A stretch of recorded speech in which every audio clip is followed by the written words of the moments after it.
Good afternoon and welcome to today's Ask an Expert online chat series event. Today we'll be addressing the topic of Common Core state standards and teacher effectiveness. We'll be together for the next hour or so. And as you know, I'm Elizabeth Greniger. Joining me today is Ross Wiener from the Aspen Institute. He'll be our featured presenter. A little bit more about Ross. He is currently the Vice President and Executive Director of the Education and Society program at the Aspen Institute. He was previously the Policy Director and the VP for Program and Policy at the Education Trust, managing Ed Trust's research and data analysis, policy development, conference programming, and technical assistance to educators and policymakers in K-12 and higher education. He has also served as a trial attorney for the Department of Justice, Civil Rights Division, Educational Opportunities Section, representing the U.S. in cases dealing with desegregation, harassment, and adequacy of services to LEP and students with disabilities. At this time, I'm going to ask a little bit more about who's in our audience today before I turn it over to Ross. We'd like you to respond to the poll that will come up on your screen, letting us know who you are and the role you serve, as well as answering the question about whether you attended our original teacher effectiveness webinar on the topic of Common Core state standards.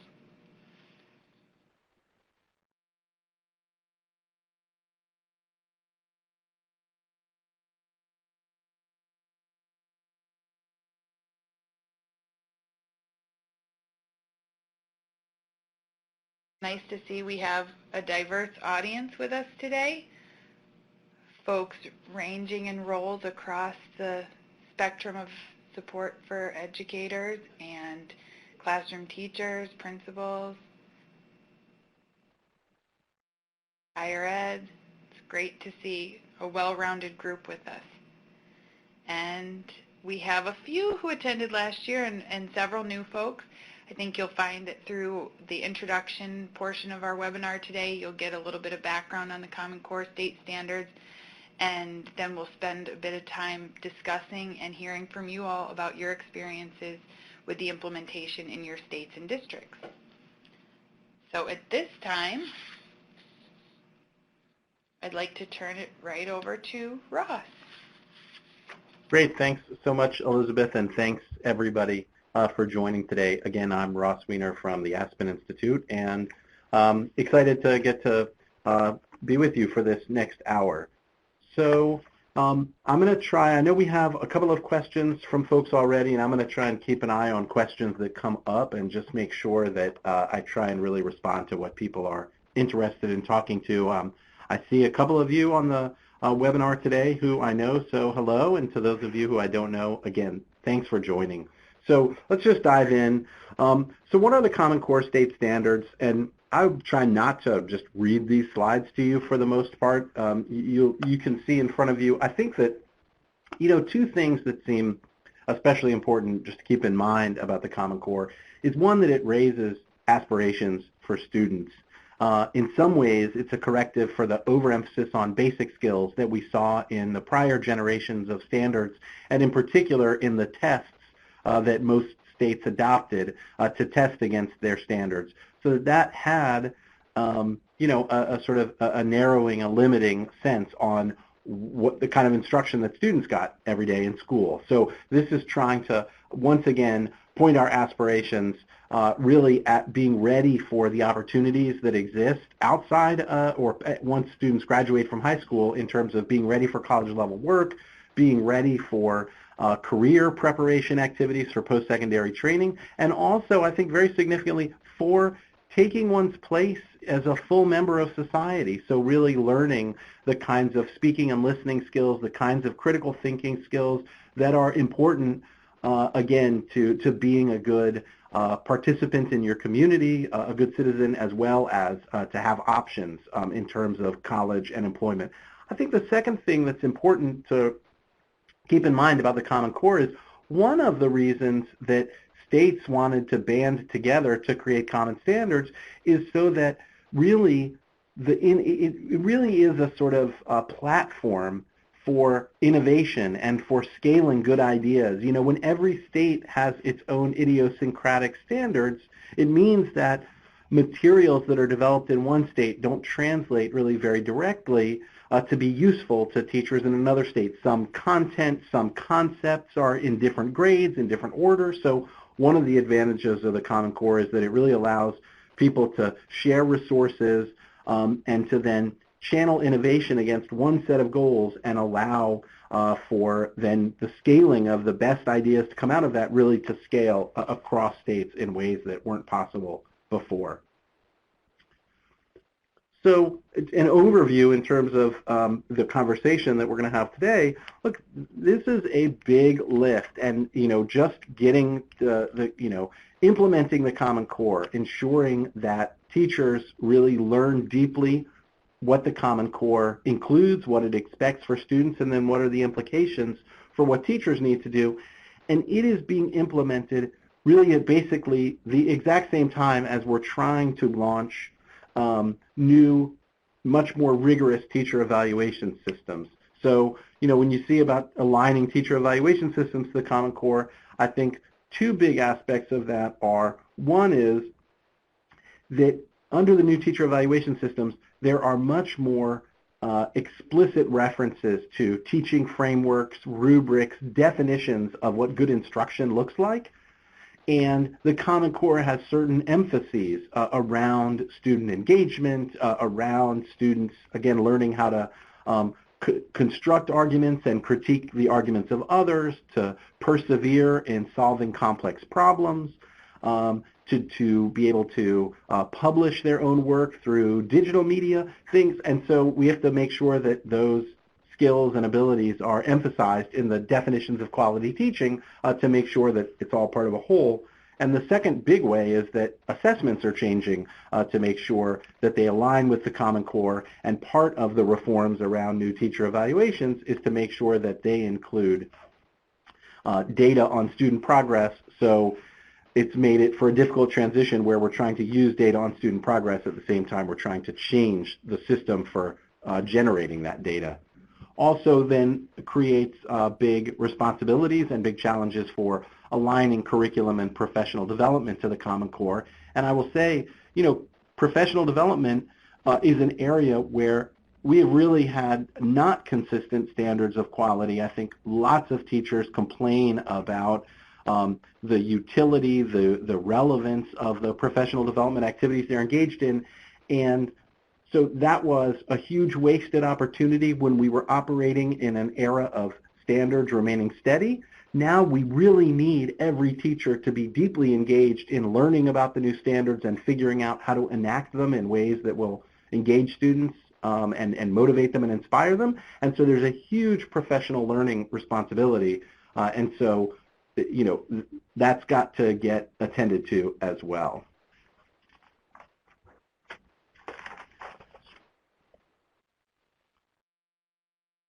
So I'm having trouble flipping to the next slide.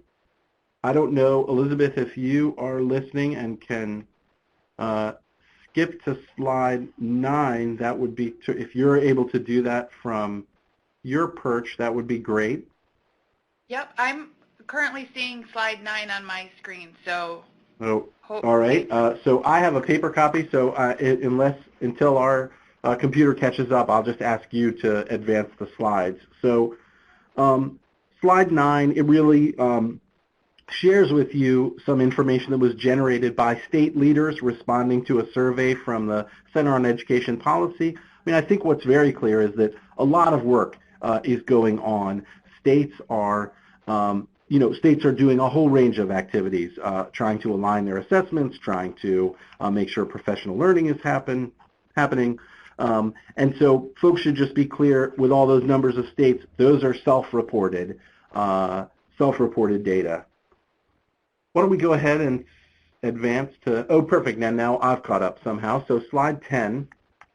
So this is just acknowledging that states debated really for the last couple of years how to use the Common Core tests in teacher evaluation. Again, I mentioned this is a very prominent feature of new, more rigorous teacher evaluation systems, is that they have to count student progress, and where it's available, the expectation was that that student progress would be on statewide tests using value added or a growth calculation. And I think most states now have decided they are not going to try to use data from the new tests that are the new Common Core aligned tests that are really coming online, full-scale implementation at the end of this school year in a majority of states. For the last couple of years, there was a debate about how those were going to be used. The many states, Maryland, the District of Columbia, New York, Florida, had agreed not to use the data for this year.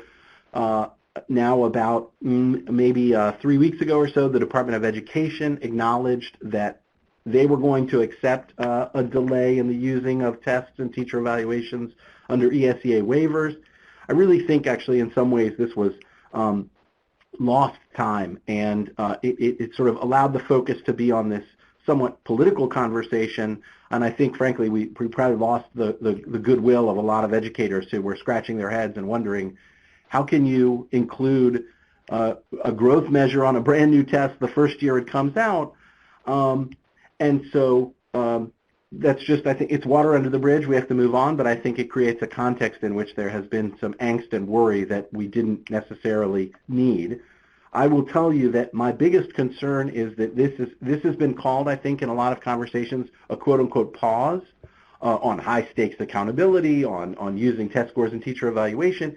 And I worry very much about that concept of a pause, because we absolutely have got to accelerate progress in making the transition to implementing Common Core. And I think that until we have good growth data, it's incumbent upon people in school systems and those responsible for leading school systems and for policy to come up with alternate measures of progress. So how are we going to know if we are making the shifts to implementing Common Core? How are we going to know if students are making progress?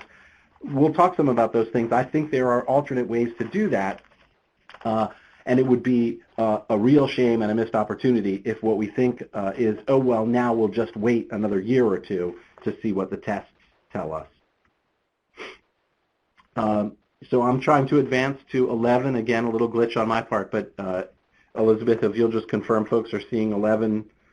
I'm seeing 11, so I hope they are.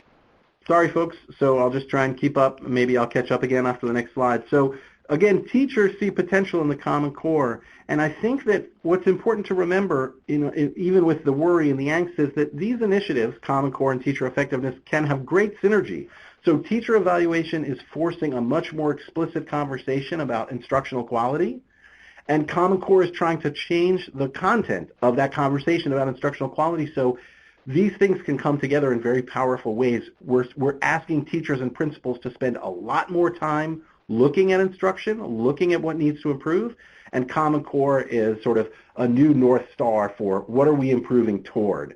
So, where teachers see these as two parts of a holistic strategy for improvement, I think we're seeing lots of encouraging signs and lots of sort of just positive energy.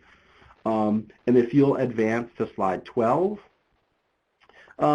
teachers are also reporting their challenges, and in some places I think that it feels overwhelming. And that's partly some of that is inevitable. Change does, worry some people more than others, and this is a particularly ambitious set of changes. I think partly it has to do with the pressure and the stakes people were feeling, and that goes back to that sequencing conversation of when were the stakes going to come in. And I will say that partly this also is just a challenge of leadership, and I think where there's more trust and more confidence in the leadership, this transition is going better, and you would see teachers reporting that these things really hang together in their minds in productive ways. And where there's mistrust and cynicism, I think this is just more fuel on the fire for people who already were worried. I see there's a question that's coming up about, are the common standards being used in charter schools, in Catholic schools, and other schools? So let me just take a brief detour. And Elizabeth, if you'll make sure we're on slide 13. for when we come back into the narrative. So one, charter schools, the answer is basically an unequivocal yes. In any state where that's adopted the Common Core, so I think there are right now 43 states that are using the Common Core, charter schools in those states would also have their students take the end-of-year summative tests from the Common Core. Catholic schools, many Catholic schools around the country, and many other independent schools, private schools, are also using the Common Core, and that's on a somewhat more of a voluntary basis. Charter schools need to use it as a matter of policy. Many Catholic schools have adopted it as a matter of choice. And for those of you who are interested in learning more about that, I know there is a senior fellow at the Fordham Foundation, a woman named Kathleen Porter McGee, who is also very involved and now I think leading a small network of Catholic schools and using the Common Core in those schools, and has been doing some blogging around that as well. So that's at edexcellence, www.edexcellence.net, if you're interested in getting more about there.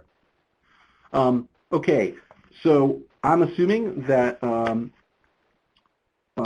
slide 13 is up on the screen, and it's about how can you use the next 2 years to accelerate Common Core implementation.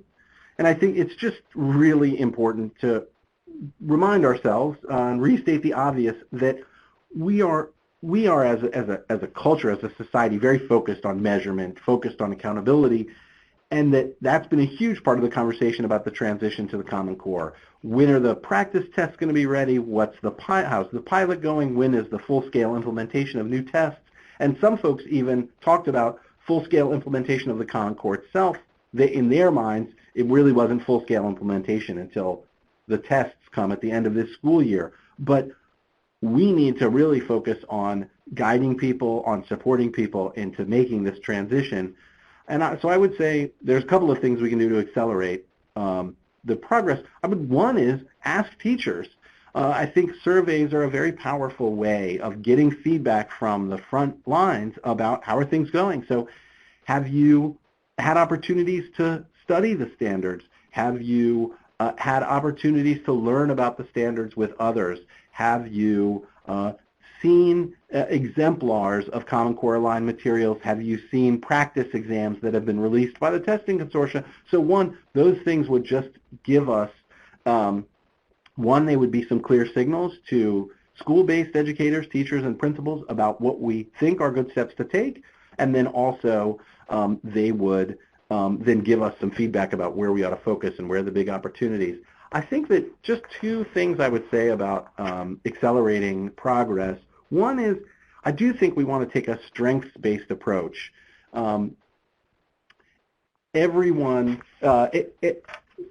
Human resource research across sectors says that when people get positive feedback, they are more motivated to continue to try to improve. So we got to start to recognize where our teacher is doing pretty well, and how do we build on that to transition to Common Core. The second is I would say I hope that places, and this is probably something best done at a school level or even a team of teachers, start to pick areas of focus. The Common Core is a multi-year agenda for improvement, and you can't do it all at once. So I would encourage folks to look at the standards, look at their students' results, and then start to set some priorities. Okay, so on to slide 14. Great, and my computer has now caught up. So principal evaluation is a huge opportunity to signal Common Core and teacher growth are priorities. We know from research that principals they can become effective at rating performance. Even when they get accurate at rating performance, they are still very challenged to provide feedback, to diagnose how teachers need to improve, and to muster, frankly, the courage to change the prevailing culture and to actually have those courageous conversations about here's where you need to improve and here's what we need to do together to make that happen. I think that principal evaluation, because it's coming online, we should learn a couple of things. So one is we should make sure that it's focused on principals' growth and development, and that actually a big component of it is what's the evidence that principals have been able to support and foster the growth and development of the teachers in their school. And we should be looking at climate surveys, we should be looking at teacher surveys, and frankly, principal supervisors should be reviewing the kind of feedback that principals are giving to teachers, looking at the actual feedback report. Does it reference the Common Core standards? Does it reference the resources that are available for getting better? And then in terms of, systems really need to decide, and this is both states and districts, and it's going to play out differently in different states, but SEAs need to decide what's going to be their role and what's the LEA's role, and how do they get clear about that and then hold themselves accountable. What are the benchmarks of implementation progress? What are the practical measures for knowing what's going on? And I would really encourage states and districts to publish that data so that everybody recognizes, here's what we're shooting for, here's where we are, and that everybody has skin in the game. We don't keep pushing responsibility down to schools and individual teachers, but actually let some of those things roll up into creating responsibility for state leaders as well. So what are some ways in which states can support implementation? Well, I think at the biggest level, this really is about changing people's impression about what this is all about. So we just have an inordinate amount of the conversation is focused on accountability, is focused on what are we going to do in failing schools and low-performing schools with ineffective teachers. I think we really have to talk about the state's role is about making sure every teacher is supported in transitioning to Common Core so that every student has the opportunity to achieve the Common Core. And so part of that's about proactive communication, signaling to teachers, this is what the work is going to look like this year.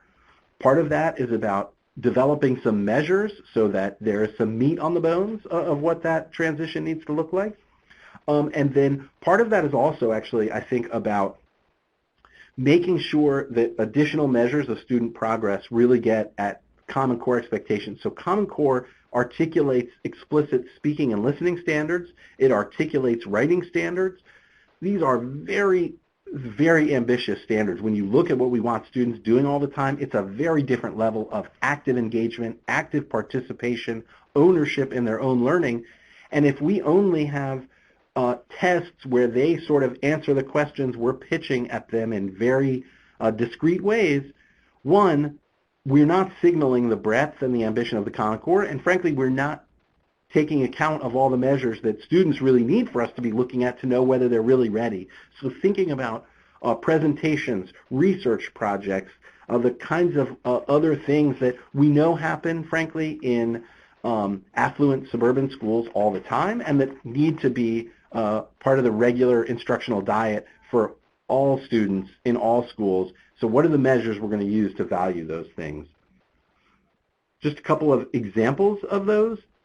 In Chicago, in addition to the state tests, which are part of the teacher evaluation there, although in Illinois, I think they also are making this transition, but they developed performance tasks in multiple grades, in multiple subjects. They brought in teams of teachers with the assessment team in Chicago, and they said, we're going to have beginning of year and end of year performance tasks in every classroom.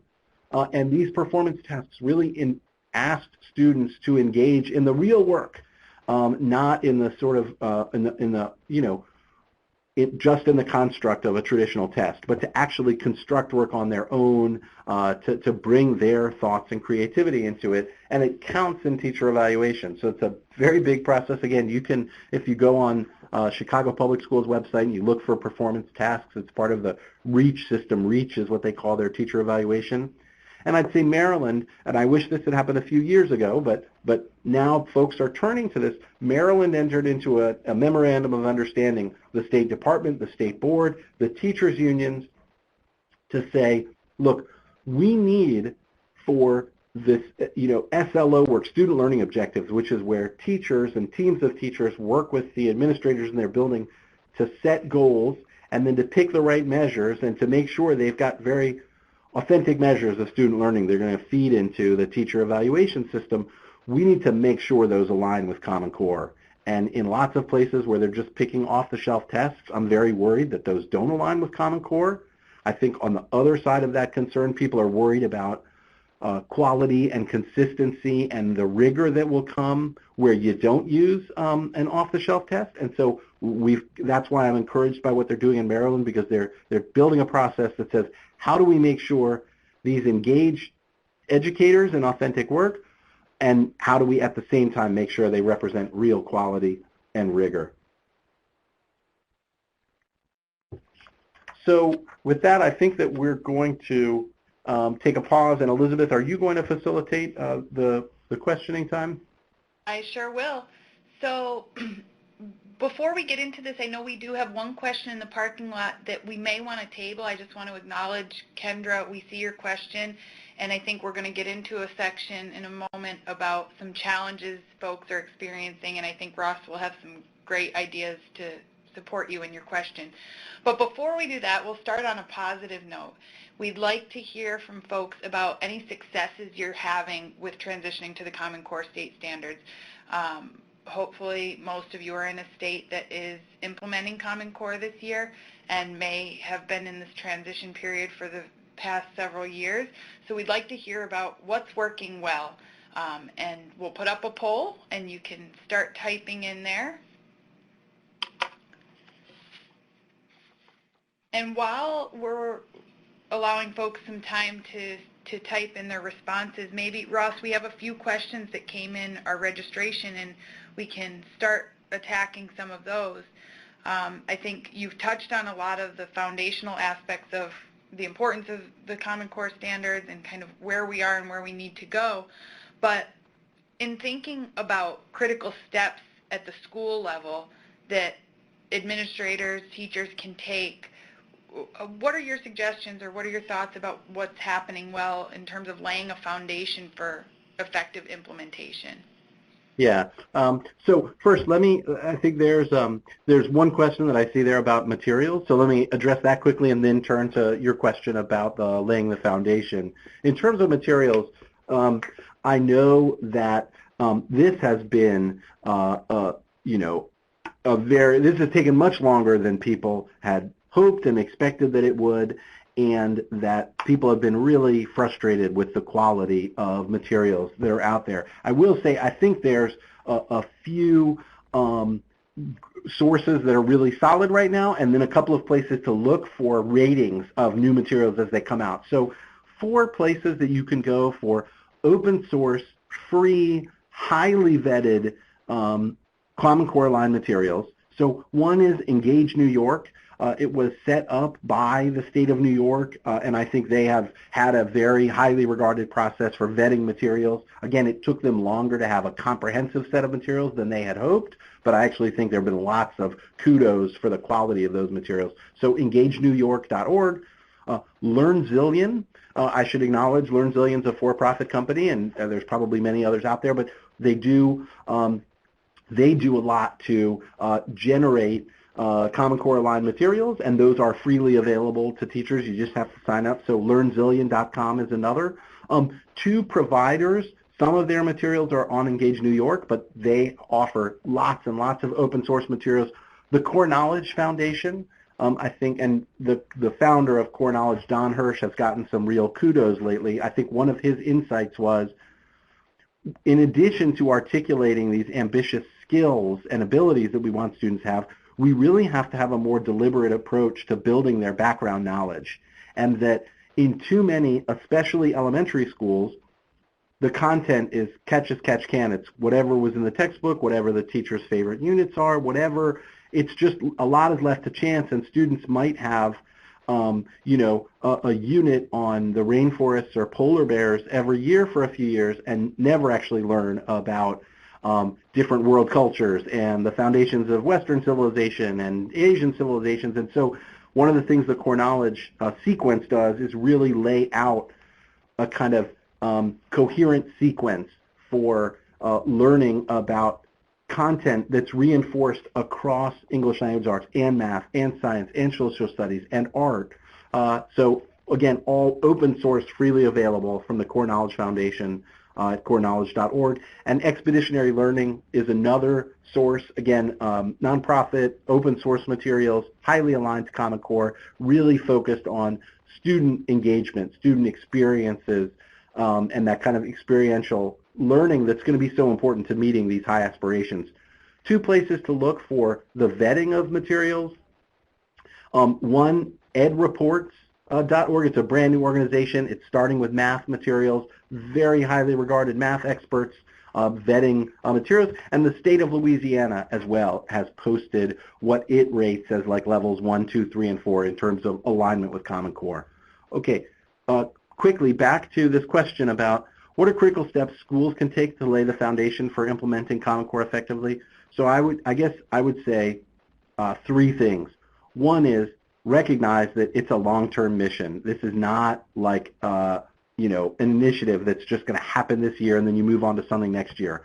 The second is I would organize the school around meeting, around students meeting these standards, as well as other goals that the faculty and the community and the families have for students, and create a holistic vision. Again, don't have Common Core off to the side, but have one vision of what this school is about and make sure the Common Core and its aspirations are in there. And then third is build structures and processes and norms that I just think are what good schools have always been doing, but the Common Core is going to put pressure on schools that have been coasting along or haven't built these strong processes.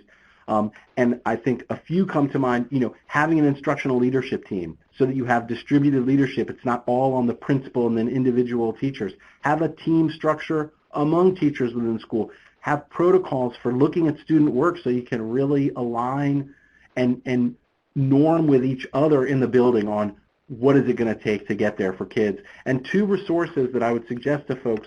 One is the Aspen Institute worked with a number of other organizations, student achievement partners and others, to create a guide called Implementation of Common Core Standards, a transition guide for school-level leaders. It's on our website, available for free to download. I think there might be a link to it in this presentation as well. In the next 6 weeks, we are launching a web-based self-assessment tool.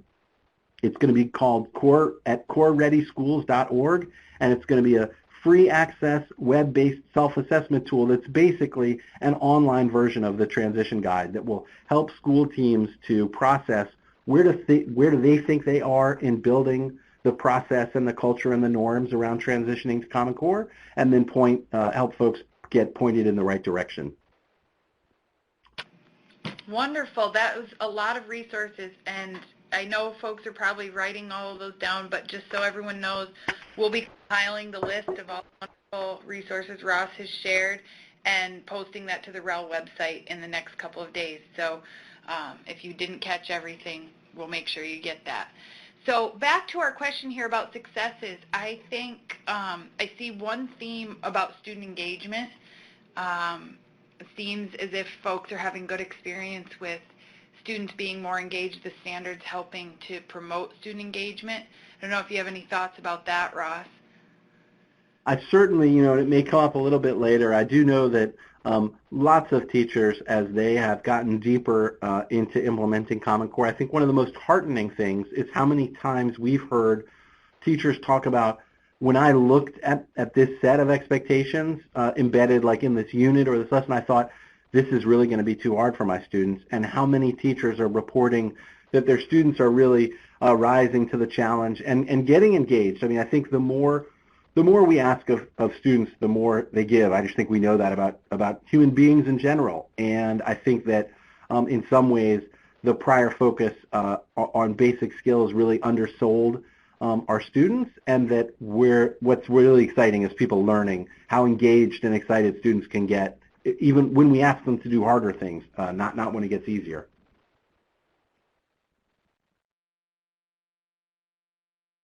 I see another comment about integration of literacy and content areas, and as we know, that was one of the aims of the ELA standards, was to promote that integration, and so I'm glad that folks are seeing that as a benefit across the content areas. Yeah, and I think, you know, I think that's an exciting development and probably will be a work in progress for some time. So just to be clear for folks who aren't familiar with the structure of the Common Core, there are standards in English language arts, there are standards in mathematics, and then there is another set of standards for literacy expectations in science, social studies, and technical subjects, and it really spells out what kind of literacy skills ought to be developed in those subjects in secondary schools, which is great. I think one of the things that's going to be really important is I've now heard, like I was with a science teacher just a few weeks ago who said, I've been to 6 professional developments this year, and most of them were about Common Core and literacy, and so I think that figuring out how to make sure how we do create those expectations for literacy instruction across the curriculum, but also figure out how to make sure we're strengthening the content knowledge and constantly creating those kinds of learning experiences for science teachers to get deeper in science, as well as what does it look like to do a close reading exercise or to have a particular kind of writing or speaking and listening exercise in science class. Well, there's a lot of great ideas here. We're going to actually move on so that we can make sure to get through everything else and ensure that folks have time to get their other questions answered. So at this point, I'm going to pass it back to you for a few more minutes, Ross. Great. So, and I just wanted to acknowledge actually one last thing that caught my eye was somebody talking about the teachers getting together for looking at student work. And I really do think that that's just, again, a practice that has been around for a very long time in high-functioning, high-performing schools where teachers, share their assignments with each other and then look at how they're grading the work and recognizing, do we have a consistent understanding for where students need to be, and are we seeing patterns emerge where we can help each other to make sure students are meeting there? I just think, again, that kind of collaboration is going to be tremendously important and productive in trying to meet these standards, and also want to acknowledge that in a lot of schools we have not built schedules where teachers have adequate time for that in their professional workday. And this is something where recent data has come out showing that in most other countries, and certainly in higher performing education systems, teachers have a significant more time to collaborate with each other and to spend time on professional tasks that aren't in the front of the classroom teaching students. And that in the United States, the overwhelming majority of time teachers are at work, they are in front of students, and that we're going to have to figure out actually how to recalibrate that over time so that teachers have more time for this professional work, for professional learning, for collaboration, because that is also a critically important part of their responsibility. Okay, so in terms of strategies for success, so I talked some about the transition guide for school level leaders. I really do think lots of the school districts and leaders that we work with have found that to be just a really a helpful resource. I think it's very simple. It's 7 indicators. It's a very short brief, but I think it really can provoke some profound conversations about, again, the systems and structures and norms that need to be in place to support this kind of ambitious instruction. The second point on there, we've got to create and maintain professional learning communities, and that term, can get thrown around, and I don't mean any particular structure for that. I just mean teachers have got to be in professional, intellectually rigorous conversations about what are we doing now that's working and what's not, and how are we going to change. And then finally, so I guess I stole my own thunder in answering that other question previously, but we have got to find people time. We've got to find time within the workday so that this can become a priority. And I think, something that can be difficult for people to acknowledge and not very safe sometimes, especially in the context of the teacher evaluation systems and how people are feeling about them, is that teachers and principals and the people who manage the school systems have a lot of learning to do. Learning about the content of the Common Core, about the research base behind it, and about the most effective strategies. And that work on most effective strategies is going to unfold over years, not over days or weeks. And so thinking about what that means in terms of allocation of time, again, over years, is going to be something that I think is going to need to become even more prominent in the conversation. Okay, so we've talked a bit about the successes, and I know some of those challenges and difficulties folks are having on the ground are coming up. So now is your opportunity to share what challenges you may be experiencing. Hopefully Ross will be able to provide some suggestions, and I have a sense that your colleagues on the webinar today will also be able to provide some nice suggestions. I see some good conversation happening in the parking lot, and this sharing and problem solving is really what this is all about. So we're going to put up that poll. Talk to us a little bit about what challenges you might be experiencing. And while you're doing that, Ross, I don't know, I'm looking over here, see if there's any specific questions we want to answer in the parking lot. A while back, Sally was asking, she was asking of one of the colleagues, but I think maybe you could answer the question about how we can approach teacher training and what you feel. You've talked about it a little bit, but I don't know if you have any more insight into ways we can promote quality teacher professional development that gets at the heart of the needs of the Common Core state standards. So I think one of the things that I've been spending a lot of time thinking about is how the role of modeling. And I worry sometimes that and I was reminded of it, somebody was referring to the work that Dylan Williams has done and the kind of modeling that principals need to do for teachers. I mean, that kind of constructive feedback that we want teachers to be open to and to be able to learn from and develop from is similar to the kind of feedback we want them giving to students about their work and their performance. And I think one of the things that we really have to get past the more traditional professional development where somebody sits and talks to you about here's what the Common Core means, here's what you're going to have to do, and we've got to create space where teachers are themselves reading the Common Core, are themselves reading the research or seeing the exemplars, are observing each other in their classrooms and having, again, intellectually rigorous conversations about that. And I think one of the we're in sort of a negative cycle where since we don't see the expertise necessarily being located in schools and we don't feel like there's going to be a rigorous and consistent understanding of the standards if schools are left to their own devices, we sort of push in professional development that ends up being listen to this expert.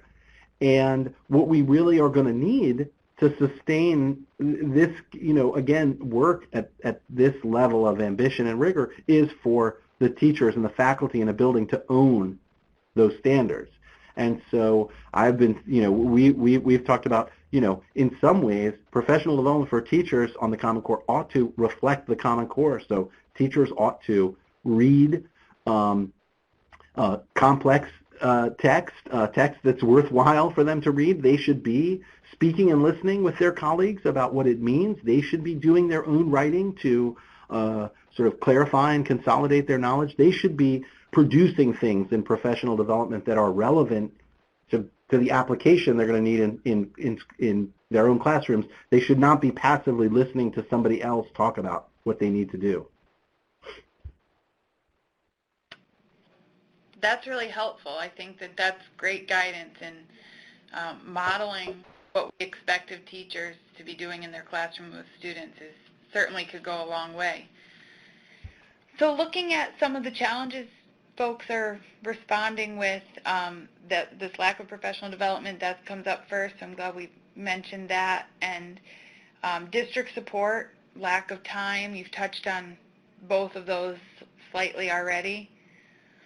Yeah, so I see too there that it seems just I want to pick them out. So one is about these multiple players providing professional development, and there's this lack of alignment and a strategic approach. And I think that this is something that's going to happen state by state. There is no answer that would apply across states because I think the relationship between states and school districts and schools actually is different in different places. So what the appropriate state role is in one place is going to look different than another place. But I do think state, district, and school leaders actually have got to come to some understanding of who's going to do what, who's going to play then quality control on which parts of the system. I've seen a number of states where they sort of stepped in, again, all good intentions, and with this sort of sense of urgency, they stepped in as like direct professional development providers to teachers.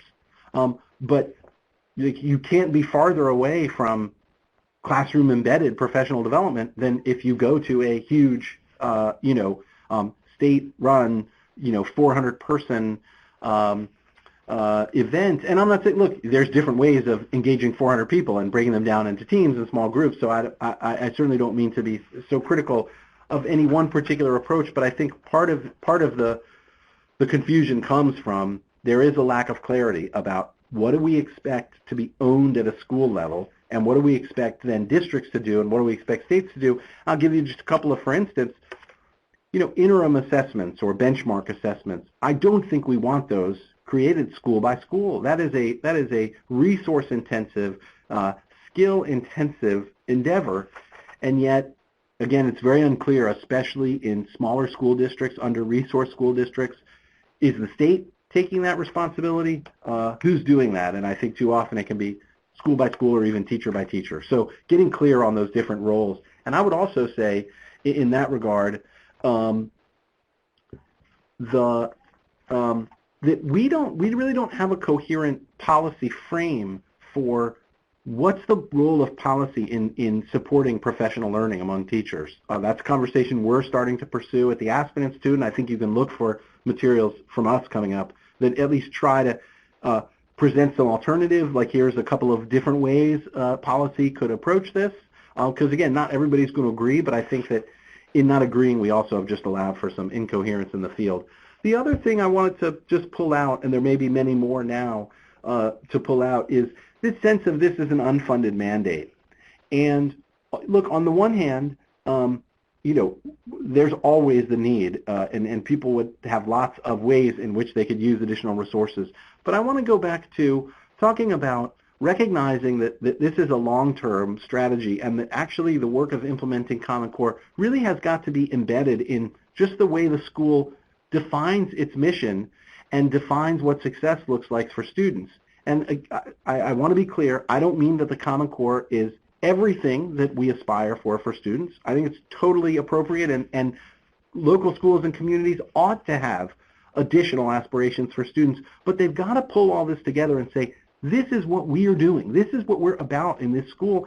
And then once you look at it that way, it's not this new initiative that's layered on top of everything. It's asking, how does everything we're doing have to change a little bit so that it's more aligned with the Common Core?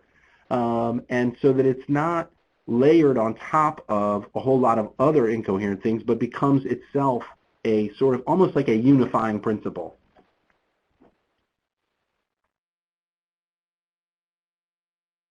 So Elizabeth, are there other, I know you maybe have been able to watch the list, compile a little bit. Are there other ones that you think would be helpful to pull out and address? Yeah, I think that there's some themes here, and you did touch on most of them. One thing that sort of came up, but that we got a question about, and I think would be interested in hearing more about your perspective quickly, is, parents. I mean, Common Core has been all over the news, and we, all stakeholders believe that they know education. We've all been in schools. Many of us have been in some way, shape, or form working in schools. And so what should parents know about Common Core, and what should parents be enlightened by, concerned about? As parents and consumers, what should we pay attention to? Yeah, so it is a great question, and even as the multiple parts of your construction of the question imply, it's a rich topic. So it doesn't get treated so quickly. I will say, I think that one of the things that has been disconcerting to me over the last couple of years is how little we've focused on the inspiring and aspirational qualities of the Common Core. We haven't actually, on this, I see people's comments talking a fair amount about student engagement, and that's something parents really want to talk about. like a lot of parents' kids don't like school, are bored at school, and that actually done well, Common Core can help address those concerns. And I worry what we've talked about more is test scores are going to go down, that the federal government has been too involved in providing incentives, and so it's just sort of devolved into like just any other political issue, instead of back to really engaging parents around, so why was this important? Why is this going to be good for your kids? And at the end of the day, the most powerful messengers on Common Core are going to be teachers and students. If they start saying, I'm really jazzed by this research project, this debate, this way we're approaching, I just never realized there were so many layers to this novel, to this president's speech.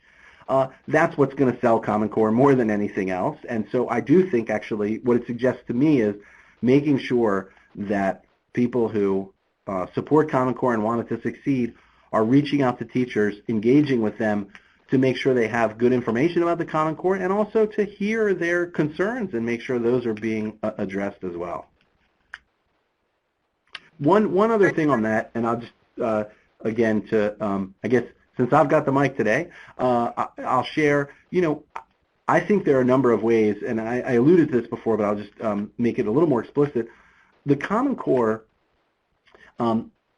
articulates very explicit expectations that students will not only read the Declaration of Independence and the Constitution and the Bill of Rights, but it talks about students being able to read Supreme Court opinions and dissents and really understand that discussion of constitutional issues. I think the Common Core makes a very real commitment to preparing students for active civic participation that, again, I think it's something people care about a lot. People are tuned out of the political conversation today because they find it to be so just debased. And I think there's a way of talking to people about really wanting to prioritize young people's ability to reinvent that public conversation and to create a sort of a new ethic around civic participation that the Common Core is very clear about.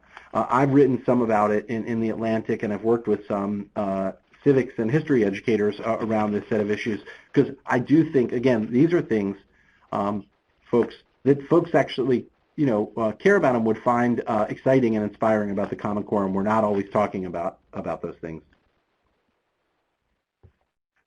Great. So in the interest of time, and because we'll be wrapping up in just a few minutes, we do believe that this webinar series in particular should focus on action. We want to ensure that we're providing realistic information that folks can take back to your context, your schools, your districts, and we're interested in finding out what you gained out of today's webinar and what action steps you plan to take. Our hope also is that the action steps that you have thought about in this short hour are ones that you can share and that your colleagues in other states and within your own state will learn from your ideas, and we can all go out and do better in our respective roles. So we'll give you a few minutes to respond to that. And while we do that, we just have a few minutes, Ross, so looking at our list here and trying to see what we haven't touched on, really packed a lot into this last hour. Maybe you can answer this one relatively briefly, just about in general, how successful has the transition to Common Core been, and do we have any initial data on student improvement and what we're seeing in states that have been undergoing the transition for a few years now? I think that really you could pick at data. I know people have been excited. Tennessee was an early adopter and focused very intently on supporting teachers and making the transition, and Tennessee has seen very promising gains on the national assessment of educational progress in the last couple of administrations. I think New York has been, they were one of the first, along with Kentucky, to switch to their own versions of Common Core aligned test, and there it's been a little more flat. and in Kentucky, modest progress. So I think the truth is I think we haven't really had long enough to get sort of trends. I think that, look, that I guess I'll say three things on how well the transition is going. One, the politics are obviously tough, and I think we're going to have to figure out how to elevate the conversation and emphasize the things where there is common ground and where people can buy into this vision. The second is that teachers and principals continue to say that they support the standards, and that they say pretty clearly in polls from several different organizations, most teachers believe that the Common Core standards are going to help their students achieve at higher levels once they're fully implemented. So I think that's a good endorsement. And then I already referred to the anecdotal evidence of teachers really suggests teachers are somewhat surprised and quite heartened to see how much their students step up to the more challenging assignments and the sort of heavier intellectual lift that Common Core is asking them to make. So I do think there's lots of potential in our students and our teachers that we haven't really been exercising, that we haven't really been working through with them. And so I'm very hopeful, very optimistic that Common Core is going to help with that. Great. Well, we have a few comments coming in. I don't know if you want to take a quick look at those and see if you have any thoughts about the responses there. Sounds like people were interested in hearing about your idea of modeling and application for professional strategy. Yeah, I mean, so it's great to see some of these comments about having teachers create something they can apply in their classroom. I just think engaging teachers in the real work. Again, I mean, I think there's this, there's this catch-22. I mean, in my mind, if teachers can't do that together as professionals, then I don't know what would make us confident that they can do it when they close the door and have the students just to themselves. So I think that sort of promoting that ethic where there's that professional responsibility among teachers in a school to each other and to the community, I just think is something very hopeful.